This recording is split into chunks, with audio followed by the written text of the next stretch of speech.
Coming up on Channel 8 News, students cranked that with Soulja Boy at UPC's annual spring concert. Plus, how has the local music scene shifted in Manhattan over the recent years? And later, we'll get insight into an innovative new technique ranchers are using to contain their livestock. Taking a look at our current temperatures right now in Manhattan, we got cloudy conditions right now in the low 70s, feeling about 65 with winds about 15 miles per hour. And later, we will have more weather coming up. This is KKSU-LD, broadcasting in high definition from Kansas State University, covering Manhattan, Riley County, and the Flint Hills. You're watching Channel 8 News. Good morning and welcome to Channel 8 News. I'm Derek Colley. Coming up today, we will hear from a county commissioner on how a new moratorium on local data centers will affect Riley County. And we'll dive into tornado season and how you can prepare. Yesterday, the Greater Manhattan Community Foundation hosted one of Manhattan's biggest days of giving, raising more than $2 million for local charities. Connor Walstead has more on how nonprofits in Manhattan are getting a big boost. The Greater Manhattan Community Foundation hosted their 14th annual Grow Green Match Day yesterday, a day for community members to show their support and donate to their choice of the 102 nonprofits attending. And from the lens of the nonprofits, they see this as a time to not only receive donations, but to build connections with other organizations and community members. You know, they say judge you by the company you keep. Today's a good day to be judged because there's a lot of really generous people here who are giving of their time and talents and treasures, and this is a group I want to be around more often. The theme for this year's event is built by community, and those who are putting on the event want to emphasize the importance of not just the nonprofits, but also all those who are attending and donating to the cause. Well, philanthropy in general is so important, but especially community-based. We have so many wonderful nonprofits doing great work, and this is really just an opportunity for the entire community to come together and to support their work that they're doing day in and day out. With over $2 million raised, the community showed how it can come together and support nonprofits that shape the community for the better. In Manhattan, Connor Walstead, Channel 8 News. The foundation also supplemented the giving by matching 50 cents on every dollar, raised up to $7,500 for every organization. For more information on the Greater Manhattan Community Foundation, visit their website at mcfks.org. As demand for technology grows, local leaders are weighing how it fits into the community. Noah Jacobson has more. The Riley County Board of Commissioners just voted to enact a 6-month moratorium on both data centers and battery energy storage systems. So the moratorium will apply to unincorporated Riley County, and what that means is it doesn't apply to cities like Manhattan or any of the other small cities within the county. It will give us time to learn about potential impacts, basically positives and negatives about these uses. We can definitely work with the city of Manhattan. The commissioners say they still need time to understand the full impact it has on electricity use, water demand, and how it will affect the community. It gives us that 6-month time to do research, learn more about them, and then ultimately have the commissioners decide if they want to go forward with allowing these uses, and if they do, what kind of regulations they want to put in place.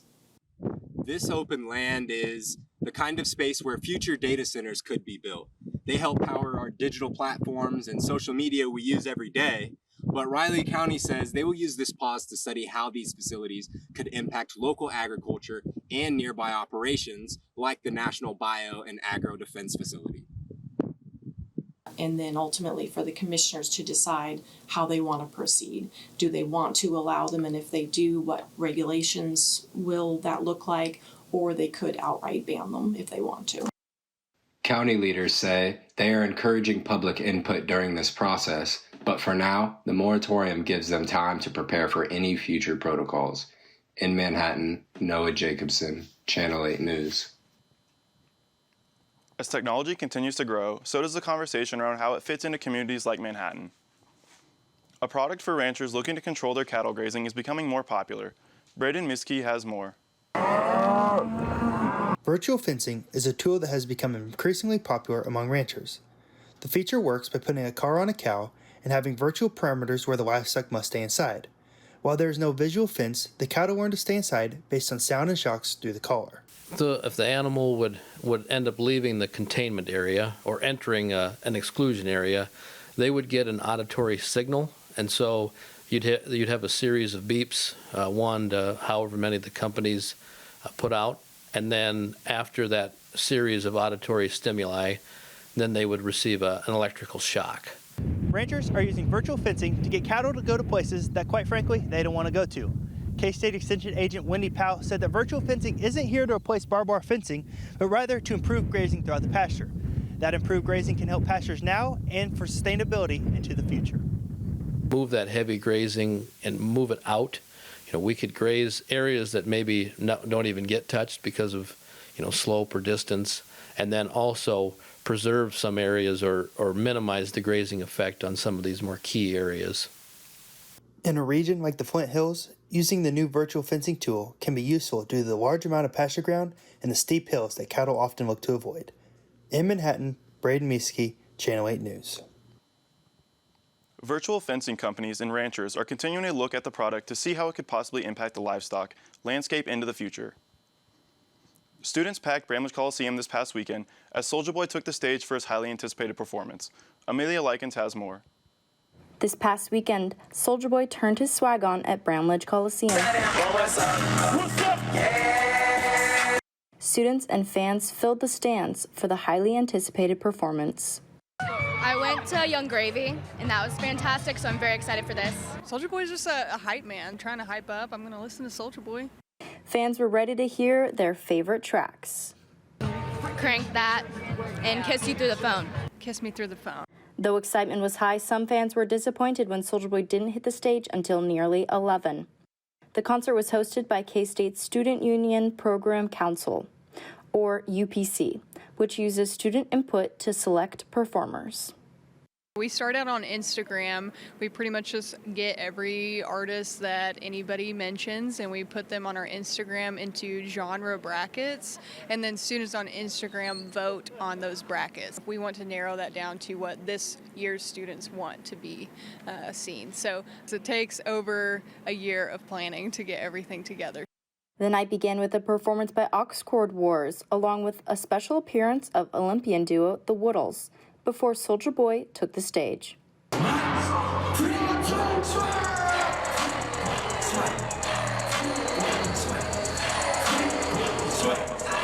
In Manhattan, Amelia Likens, Channel 8 News. Despite the delay, students were still excited to see Soulja Boy perform. Manhattan's music scene has gone through decades of change. Channel 8 reporter Uriah Kerner takes a closer look at what has driven the evolution. Manhattan's music scene has had a long history of local artists building a community around live shows and collaborations, but over time, that scene has shifted. It was very cool because everything was accessible. It was all around Aggieville, Annie Mae's Last Chance, etc. And it was accessible. You could go to these people's houses, meet them, and pick up some guitar tips or whatnot, and it inspired me and my friends to get some gear. That accessible environment helped the scene grow quickly, but over time, it didn't stay the same. There are many different factors that went into the evolution of the Manhattan music scene throughout the decades. Another progression, I would say, was the rise of the Kansas State football team. It seemed the better they got, the less music mattered in Manhattan, because as they got better, more and more like Friday and Saturday shows started dwindling away because we were finally making money from people coming to the games. Even with the focus of music shifting, the scene hasn't always followed a straight path. It comes and goes in waves. There's sometimes where the music scene is really popular and there's different factions involved. While the music scene continues to change, its impact on the Little Apple hasn't gone away. In Manhattan, Uriah Kerner, Channel 8 News. If you are looking to experience the local music scene yourself, many venues in Aggieville still host live music throughout the week. Coming up on Channel 8 News, we will be joined by an academic librarian to discuss World Book and Copyright Day. And later, we'll take a trip to our weather center for the weekend forecast. Stay tuned.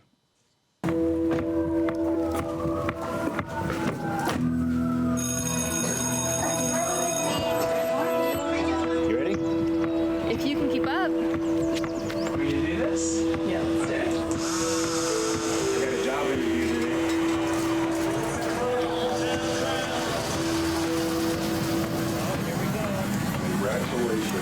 you. Come on! Starting! Fighting, ever fighting. Though it comes at the end of our fight song, it marks a new beginning. Fighting, ever fighting, will lead us into the future. In this era of change, our foundation stays unshaken. Fighting, ever fighting, for our community, our state, for the purple and the white. Creating a spirit that never falters.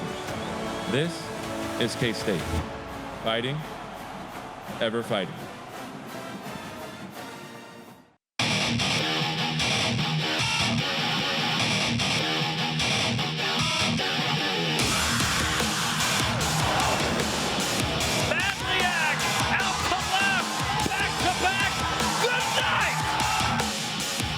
Drives it out towards center with the wind. It is gone!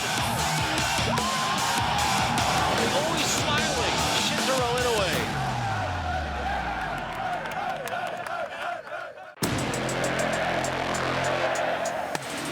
I've been looking forward to this day for a long time.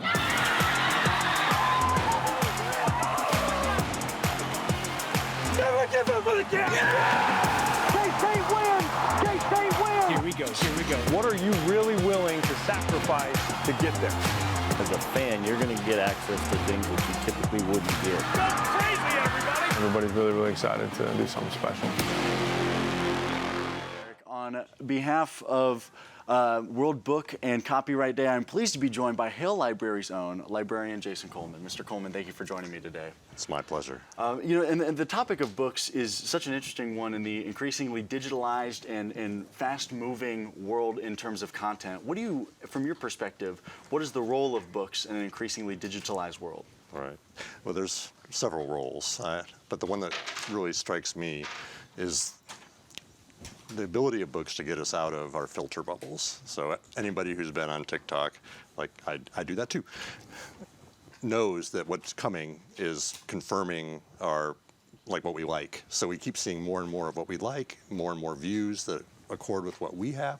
So books really give a way to get out of that and to see other perspectives that we might not otherwise encounter, to learn about how people feel and recognize that we're all, we're human together.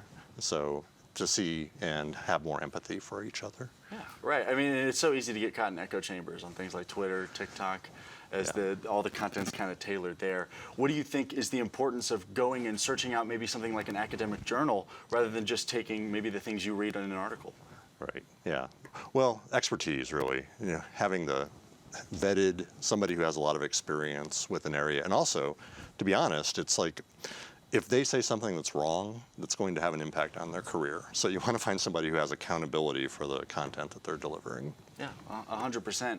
When you look at Hale Library right now, the first two levels of the library, there are a lot of screens, study rooms, things like that, and not as many books out on the main floor. How do you as a librarian still make sure to make reading a priority in the library for students? Yes, that's a great question. And one of the things we've done in the past that I'd like to see us do again is have a leisure reading collection right up front. But we do have book displays that try to highlight the fact that we do have a lot of books, and we encourage people to explore as well. If you go just a little bit further, you'll find our stacks, and though we don't publicize it as much as we should, we have a lot of popular fiction, award-winning fiction, and we have manga, we have all sorts of comics. We have a lot that you might not suspect that we do. Yeah, I think it's interesting you mentioned manga and comic books. What do you think the role of something like a comic book or books like that can be to get readers reading? Yeah, exactly. Well, it's a different experience, so it's not as intimidating, and it allows people to have a multi-sensory exposure to an idea. And we have some really famous ones as well. So our collection is primo, and I think I myself am compelled by the opportunity to see different motifs from different cultures. Awesome. Well, you heard it here first. The collection is primo. Unfortunately, that's all the time we have today. Thank you so much for joining me, Mr. Coleman. My Derek, pleasure. back to you. Still ahead on Channel 8 News, what can you expect when you step outside this weekend? Full weather is next. And later, a look into K-State basketball's transfer portal ahead of next season. Stay with us. Fighting, ever fighting. Though it comes at the end of our fight song, it marks a new beginning. Fighting, ever fighting, will lead us into the future. In this era of change, our foundation stays unshaken, fighting, ever fighting, for our community, our state, for the purple and the white, creating a spirit that never falters. This is K-State, fighting, ever fighting.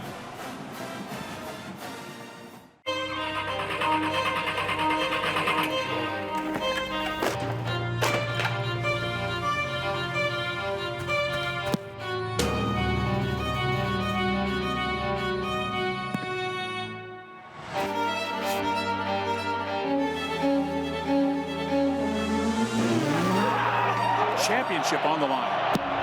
Good! It's good!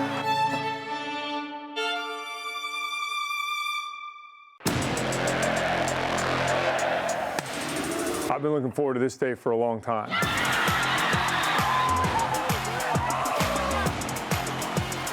Never give up on the game! K-State wins! K-State wins! Here we go, here we go. What are you really willing to sacrifice to get there? As a fan, you're going to get access to things that you typically wouldn't get. Go crazy, everybody! Everybody's really, really excited to do something special. You look at toughness and the ability and the mental and intestinal fortitude to play this game of football the way that it needs to be played is different. Some people like to visit physicality, we live that. We're going to be the new old school, and we are going to move our program forward and take the steps necessary to chase excellence in everything we do. And the time is now. Every single one of us in here has something to give to help take this program where we need it to go. Now, let's take it over to our Weather Center with Balin Williams to find out what temps we'll feel this weekend. Balin? Thanks, Derek. Taking a look at our national temperatures for today, we got cloudy conditions and upper 70s up in the Michigan area. We got low 80s and sunny down in the southeast. We got 77 and partly cloudy down in Texas. We got 71 and sunny out in New Mexico, and low 70s and sunny on the coast of California. And for Kansas, we got low to mid 70s and sunny conditions. Taking a look at some severe weather outlook for Saturday, this red highlighted area is a 30% chance of severe weather, with a yellow outlined area with a 15% chance. And on Sunday, we got this, again, red highlighted area for 30% chance in Wichita and Tulsa and Oklahoma City, and the yellow outlined area for 15% chance.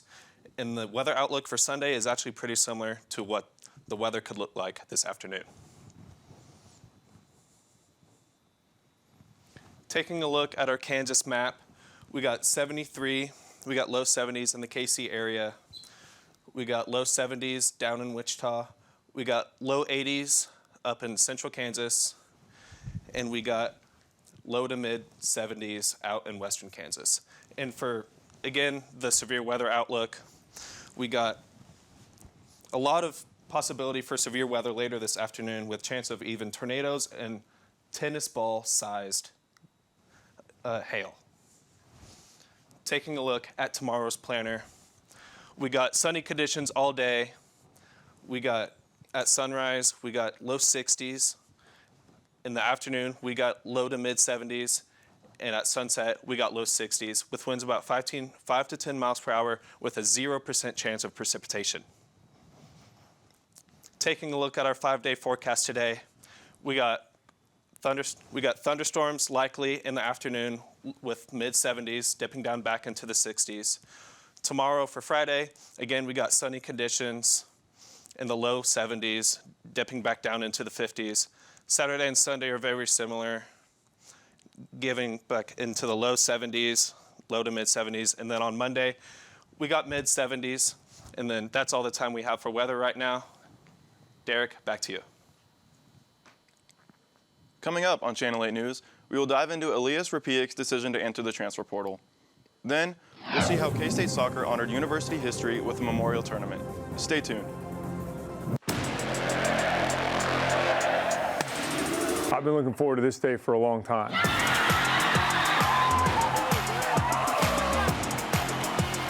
Never give up on the game! K-State wins! K-State wins! Here we go. What are you really willing to sacrifice to get there? As a fan, you're going to get access to things that you typically wouldn't get. Go crazy, everybody! Everybody's really, really excited to do something special.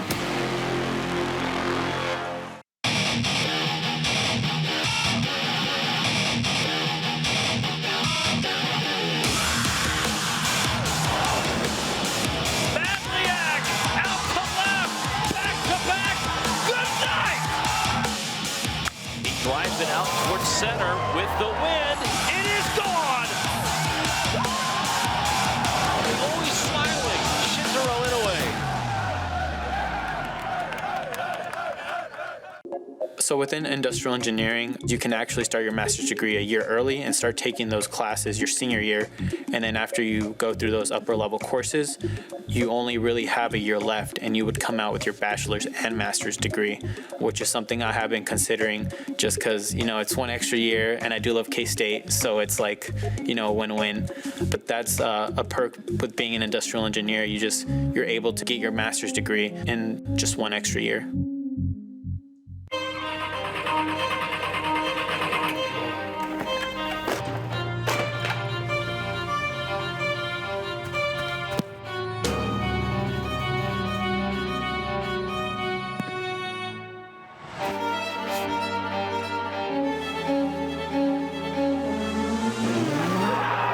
Championship on the line.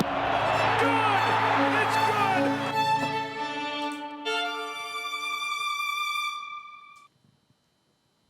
Some K-State student athletes have entered the transfer portal in order to get in before it closes.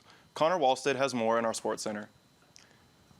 Thanks, Derek. The K-State basketball transfer portal is officially closed as both the men and the women's teams are looking to fill up their rosters for the upcoming season. The most recent additions for the men's team are center JT Rock and forward Timo Malavec. For the women, they'll be welcoming in guard T. Cleante and forward Shayla Ndi.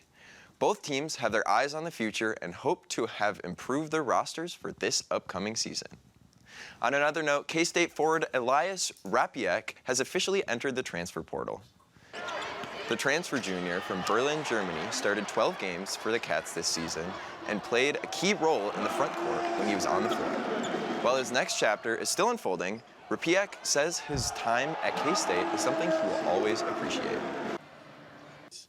I just entered the portal yesterday or today, and I don't know where it's going to take me, but Manhattan will definitely have a place in my heart always, and I'm happy I came here first and got to see how the college basketball world is and how it is to be a student athlete. The Kansas State Ed Chartrand Memorial Soccer Tournament was hosted this last weekend at Memorial Stadium. The tournament is hosted every year to honor both Ed Chartrand, a soccer player from K-State who passed away in 1979, and the 48 soldiers from K-State that died in World War I. Both the men's and women's teams play in the tournament, with the men's team taking home the championship and the women's winning 2 out of 3 of their games. My first day on campus, my brother took me up and showed me that plaque about the fallen 48. 48 soldiers from Kansas State, 18, 19, 20-year-olds who died in World War I.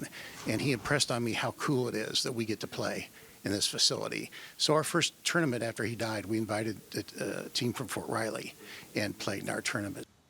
It's a great experience. We love to do it every year, bring all these teams down. It really helps kind of bring people together, and it's a good way to respect Ed and really just have a good time and close out our season. That's all the time we have for sports. Derek, back to you. Before we go, we'll take one last trip to the Weather Center to check out our final weather. And we'll hear how the Manhattan community celebrated our home this Earth Day. Stay tuned. Trees, cleaning up parks. You look at toughness and the ability and the mental and intestinal fortitude to play this game of football the way that it needs to be played is different. Some people like to visit physicality. We live that. We're going to be the new old school, and we are going to move our program forward and take the steps necessary to chase excellence in everything we do. And the time is now. Every single one of us in here has something to give to help take this program where we need it to go. Fighting, ever fighting. Though it comes at the end of our fight song, it marks a new beginning. Fighting, ever fighting, will lead us into the future. In this era of change, our foundation stays unshaken. Fighting, ever fighting, for our community, our state, for the purple and the white. Creating a spirit that never falters. This is K-State. Fighting, ever fighting.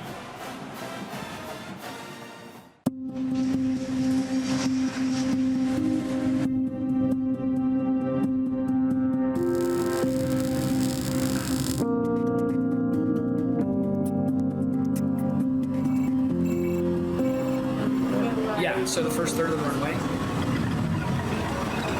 Deviation left of course approved. Bobcat 1-2, proceed when able.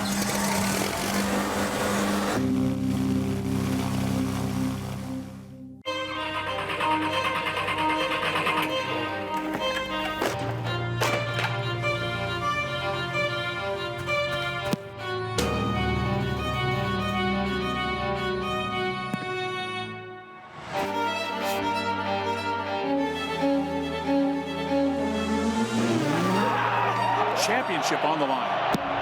Good! It's good!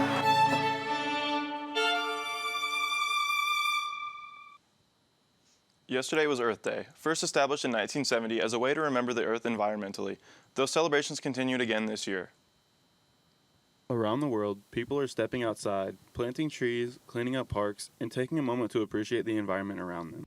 I mean, I definitely feel like there's more people outside, so maybe out walking a lot more, just because it's nicer outside, so maybe less pollution from the cars and stuff like that.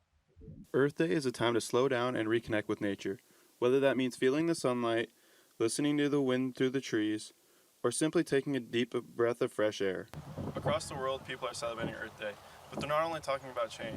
They're talking about stepping outside and embracing nature, from hiking local trails to just embracing the outdoors. In a world filled with constant noise and distraction, nature offers a space to reset, reflect, and recharge. I'll probably go for a little bit longer run than I usually do, just to take in the scenery, maybe no AirPods, just listen to nature, all that good stuff like that. Embracing nature isn't just about one day. It's about building habits that support a more stable and sustainable future. Earth Day reminds us that when we care for the planet, we also care for ourselves. And that's how Manhattan is continuing to have a mark on Earth Day. Now let's hear from Balin for our last update on weather. Balin? Taking one last look at our weekend forecast right here. Again, we have the chance of some severe weather today, chance of tornadoes, and even tennis ball-sized hail. And then on Friday, we have really the only sunny day on this weekend. We got low 70s dipping back down into the 50s. And then on Saturday and Sunday, again, we have low 70s with rainy conditions dipping back down into the 50s. Make sure you all are keeping track of the storms on your phone and listening for possible sirens. That is all the time we have for weather today. Derek, back to you. Thanks, Balin. That's all we have for you on Channel 8 News. Thank you for watching. We'll see you next time. And from all of us at Channel 8 News, have a great day.